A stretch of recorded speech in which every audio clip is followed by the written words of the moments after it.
data, I mean, the family has more of a personal, interest. Sure. Versus maybe nurses who are more, they're these patients all the time. Maybe they're more objective or less of a. It's difficult to say. It's really, really difficult to say. But they are reporting more behaviors that they associate with discomfort than nurses who do the same. And the challenge really is what to do when there's a discrepancy. Absolutely. What is the action? Do you treat the pain? Do you not? So that's like, we do that here, right? Oh, all the time, yeah. Yeah. Yeah, I mean, I was once called for a consult and someone who was comatose, not here, but, and the family wanted to know if the patient was suffering. He was unresponsive. It was one of the more interesting consults I was ever called on. Because they weren't sure.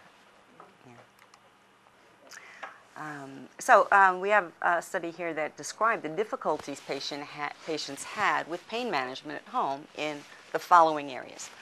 They had problems obtaining medications. Okay, even this is probably more so for palliative care patients than hospice patients, since we at least send a comfort box into the home that has opiates and all sorts of emergency medicines.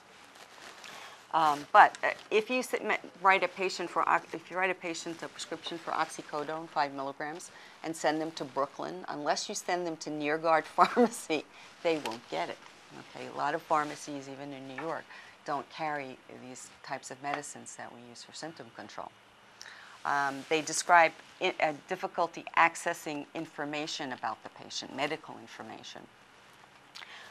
They had problems tailoring regimens to meet their individual needs, managing side effects, cognitively processing information, managing new or unusual pain, different from the norm, and managing multiple symptoms simultaneously. So what we conclude is that information about cancer pain is really not sufficient to adequately control pain in the home setting. And the patients require ongoing assistance to solve their problems. In hospice, there's usually a 24-hour number to call a nurse clinician to speak to about symptoms. That may not be true in patients receiving palliative care at home, depending on what system they're in. In 2002, a qualitative study was done describing factors associated with the meaning spouses ascribe to the experience of pain during palliative care. Patients may be more comfortable at home. That's not necessarily true of their caretakers and their spouses. So what came out of this was a review of like 97 studies in 11 different countries. Some of them were qualitative, some quantitative. And what came out of that was that spouses described an in-pain state when they had feelings of helplessness, fear, and unfairness. And when the pain was controlled, the spouses felt peace, relaxation. They felt they could return to their old routines because the patient hadn't died, and then focused on future consequences. Caretakers experience a lot of suffering. I'm going to talk more about that later. Okay, what are the problems and needs of end-of-life caregivers? Caregivers have to solve new practical problems for caring for someone in the home. They have to deal with the patient's sorrow. They have to deal with their own sorrow. So this is a bit of a tall order.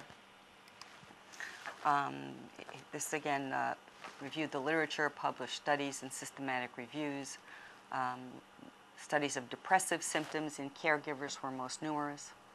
There are very limited studies on caregiver anxiety, sleep problems, fatigue, and pain, but we know they're out there. Additional research is needed to determine prevalence, severity, and effects of symptoms on caregivers.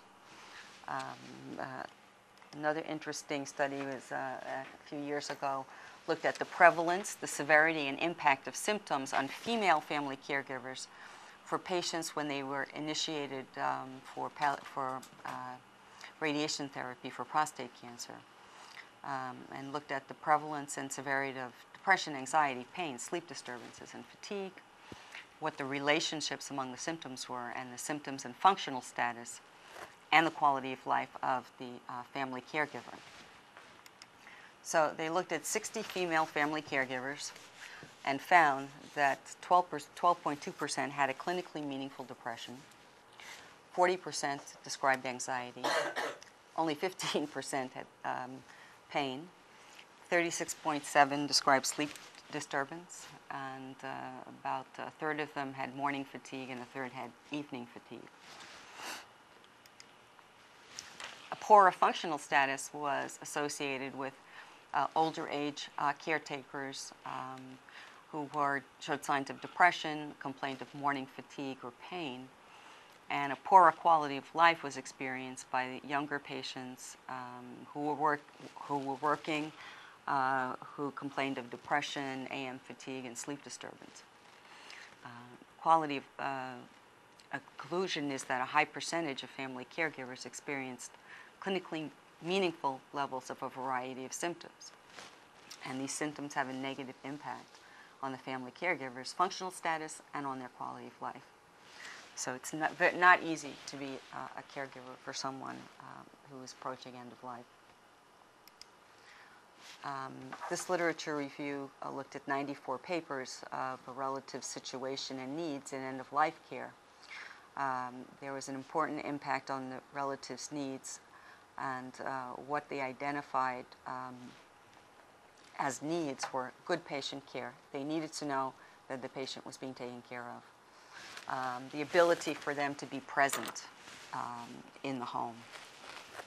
Communication and information and knowledge were very, very important.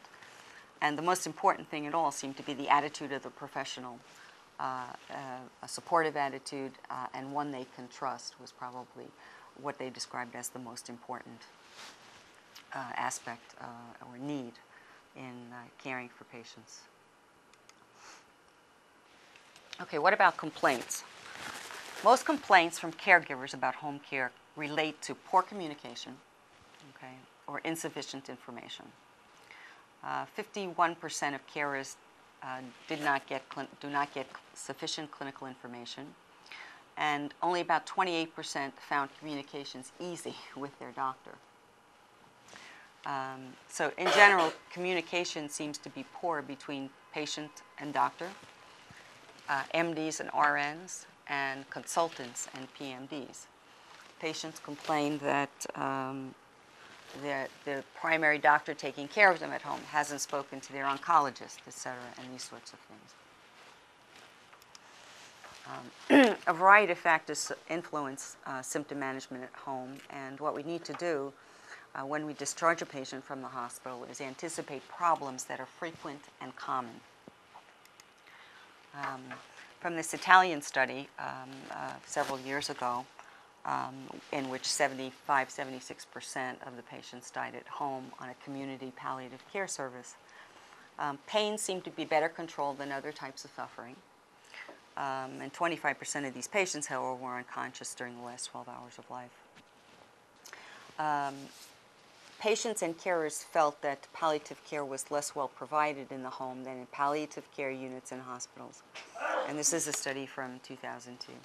So overall, patients who were on palliative care service, then were discharged home to a palliative care service, felt that they had a better experience in the hospital. That 2002 study is the States, Mitchell? I don't think so. I don't think so. Management of medications. We'd like to preserve the patient's comfort and diminish the family burden when we prescribe. Try to avoid complications and intolerable side effects and a subsequent hospitalization due to a side effect.